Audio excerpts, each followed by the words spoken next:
நம்மக்கிட்ட இருக்கிறதுலேயே விலை மதிக்க முடியாத விஷயம் எது தெரியுமா? நம்முடைய கவனம் மட்டும்தான். அந்த கவனத்தை, கான்சன்ட்ரேஷனை நம்மக்கிட்ட இருந்து நமக்கே தெரியாமல் சோஷியல் மீடியா நிறுவனங்கள் திருடி அதன் மூலமாக லாபம் பார்க்குறாங்க. அதுவும் எப்படி திருடுறாங்க அப்படின்னா, நமக்கு பிடிச்ச விஷயங்களை நமக்கு கொடுக்கறதன் மூலமாகவே. இது எப்படி தெரிஞ்சுக்கணுமா? வாங்க இந்த வீடியோவில் பார்க்கலாம்.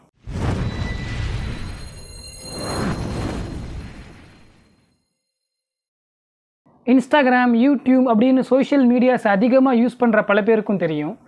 நம்ம டைஹார்ட் கிரிக்கெட் ஃபேனாக இருந்தோம்னா நம்ம தோனியை பற்றியும் விராட் கோலியை பற்றியும் நம்மளுடைய சோஷியல் மீடியாவில் தேடுவோம், பார்ப்போம். ஸோ அது சம்மந்தப்பட்ட வீடியோஸே நமக்கு அதிகமாக சஜஸ்ட் ஆகிட்டே இருக்கும். நம்ம பாலிட்டிக்ஸை பார்த்தா பொலிட்டிக்கல் விஷயங்கள் அதிகமாக நம்முடைய ஃபீட்ஸில் வரும். நம்ம குக்கிங் பற்றி பார்த்தா குக்கிங் வரும். அது மாதிரி நம்ம எதை பற்றி தேடுறோமோ அது சார்ந்த விஷயங்கள் அதிகமாக நமக்கு காட்டப்பட்டு கொண்டே இருக்கும். ஸோ இப்படி நமக்கு பிடிச்ச விஷயங்களை, நம்ம தேடுற விஷயங்களை நம்மக்கிட்ட கொடுக்கறதன் மூலமாகத்தான் நம்முடைய கவனத்தை திருடுறாங்க. இங்கே ஒரு கேள்வி கூட வரும், பிடிச்ச விஷயங்களை கொடுக்கறதுல என்ன தப்பு இருக்குது அப்படின்னு. நியாயமான கேள்வி தான். உலகத்தில் இயங்குகிற எல்லா விதமான வியாபாரங்களுமே இப்படி தான் இயங்குது. மக்களுக்கு என்ன தேவையோ, மக்களுக்கு எந்த அளவுக்கு தேவையோ, எந்த நேரத்தில் தேவையோ அதை அப்போது அந்த நேரத்தில் மக்கள்கிட்ட கொண்டு போய் சேர்க்கறது தான் ஒரு சிறந்த பிஸ்னஸாக இருக்க முடியும். நம்ம சம்மர் டைமில் அதிகமாக ஐஸ்கிரீம் சேல் ஆகிறதும், ஃப்ரெஷ் ஜூஸஸ் சேல் ஆகிறதும், இளநீ சேல் ஆகிறதும் இப்படி தான்.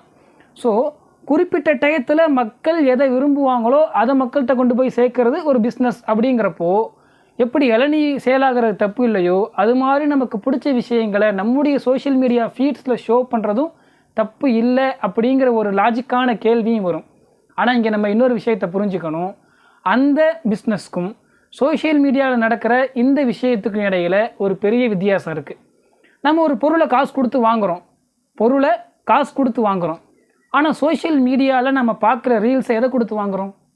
நம்ம போன வீடியோவில் சொன்ன மாதிரி, if you are not paying for the product then you are the product. நம்ம சோஷியல் மீடியாவில் நம்ம எதையுமே கொடுக்காம நமக்கு அந்த ரீல்ஸ் கிடைக்கிறதா, ஷார்ட்ஸ் கிடைக்கிறதா நம்ம நினைக்கிறோம். பட் அதை விட ஒரு பெரிய காஸ்ட், நம்ம பண்ணுற பொருளாதாரத்தை விட ஒரு பெரிய காஸ்ட்டை கொடுத்து தான் நம்ம அந்த ரீல்ஸை பார்க்குறோம். அதுதான் நம்முடைய கவனம், நம்முடைய கான்சன்ட்ரேஷன். சாதாரணமாக நடக்கிற மற்ற பிஸ்னஸ்களை எடுத்துக்கிட்டால், என்கிட்ட காசு இருக்க வரைக்கும் தான் அந்த பிஸ்னஸ். என்கிட்ட காசு இல்லை, என்னால் அந்த பொருளை அஃபோர்ட் பண்ண முடியாது அப்படிங்கிறப்போ எனக்கு எவ்வளவு நெருக்கமாக அந்த ஒரு பொருளை வியாபாரம் பண்ணாலும் நான் வாங்க மாட்டேன். எவ்வளவு வியாபாரம் பண்ணாலும் வாங்க மாட்டேன். என் கையிலேயே கொடுத்தாலும் நான் வாங்க மாட்டேன்.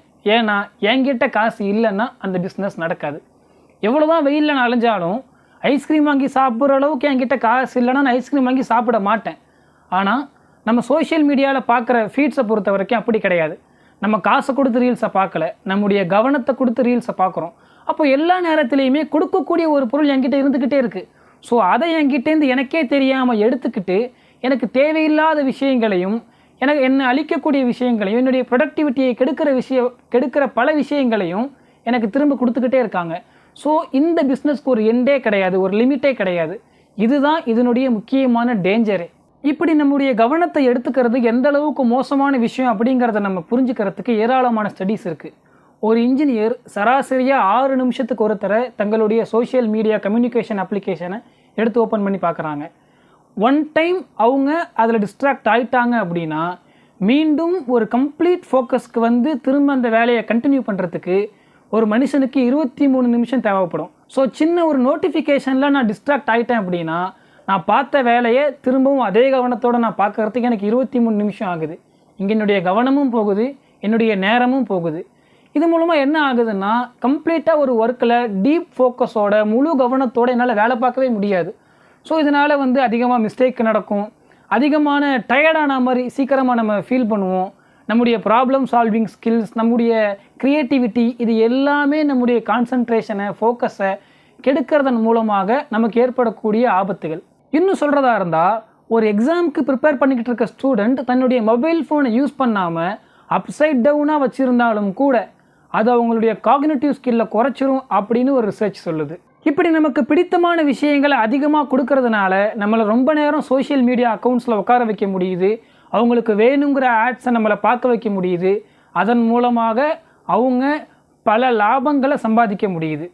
இதில் இன்னும் நம்ம தெளிவாக சொல்கிறதா இருந்தால், இந்த சோஷியல் மீடியா அப்ளிகேஷன்ஸில் நம்ம பார்க்குற ஒவ்வொரு சின்ன சின்ன ஃபீச்சர்ஸுமே நம்மளை எப்படி இன்னும் கொஞ்சம் நேரம் அந்த அப்ளிகேஷனை பயன்படுத்த வைக்க முடியும் அப்படிங்கிற சைக்காலஜியை புரிஞ்சிக்கிட்டு டிசைன் செய்யப்பட்ட விஷயங்கள். நம்ம பார்க்குற எல்லா விஷயமும் நம்முடைய இன்ஸ்டாகிராமில், எக்ஸாம்பிளுக்கு இன்ஸ்டாகிராமில் வர இன்ஃபைனைட் ஸ்க்ராலிங்காக இருக்கட்டும், நம்ம ஸ்க்ரால் பண்ண எதுவும் முடிய போகிறதே கிடையாது. ஸ்க்ரால் பண்ண எவ்வளோ வேணாலும் நம்ம ஸ்க்ரால் பண்ணிட்டே இருக்கலாம் அப்படிங்கிற இன்ஃபைனைட் ஸ்க்ராலிங்காக இருக்கட்டும், ஒரு சின்ன நோட்டிஃபிகேஷனாக இருக்கட்டும், நம்ம ஒரு சேட் பண்ணும்போது அந்த எண்டில் இருக்கிறவங்க டைப் பண்ணும்போது நமக்கு வர டாட்டாக வர எலிப்ஸாக இருக்கட்டும், எல்லாமுமே நம்மளை இன்னும் ஒரு 1/4 மணி நேரம், இன்னும் ஒரு 10 நிமிஷம், இன்னும் ஒரு 15 செகண்ட் ஆகுது நம்மளை அந்த அப்ளிகேஷனோடையே கட்டி போடணுங்கிற சைக்காலஜியோடு தயாரிக்கப்பட்ட விஷயங்கள். ஸோ கவனம் தான் மனிதனுடைய வாழ்க்கையை அடுத்த கட்டத்துக்கு நகர்த்தியிருக்கு. அந்த கவனத்தையே சிதறடிக்கிற ஒரு பெரிய அபாயம் இந்த சோஷியல் மீடியாக்கள் மூலமாக செய்யப்பட்டுக்கிட்டே இருக்குது. இதெல்லாம் நான் சொல்கிறதன் மூலமாக சோஷியல் மீடியா விட்டு வெளியே வந்துடணும், சோஷியல் மீடியா யூஸ் பண்ணவே கூடாது அப்படிங்கிறத நான் சொல்ல வரலை. எதையுமே நம்ம தெரிஞ்சுக்கிட்டு கான்ஷியஸாக பண்ணும்போது நம்ம அதில் இருக்க ட்ராப்பில் சிக்காமல் இருக்க முடியும். ஸோ எல்லாமே லிமிட்டடாக இருக்கும்போது அதன் மூலமாக பிரச்சனை இல்லை. லிமிட்டடாக இருக்கணும் அப்படின்னா இந்த செய்திகளையும் இந்த வலைப்பின்னலையும் நாம் தெரிஞ்சுக்கிறது ரொம்ப முக்கியமான ஒன்றா இருக்குது. இது மாதிரின்னு ஏராளமான விஷயங்களை சோஷியல் டயலமா டாக்குமெண்ட்ரியில் சொல்லியிருக்காங்க.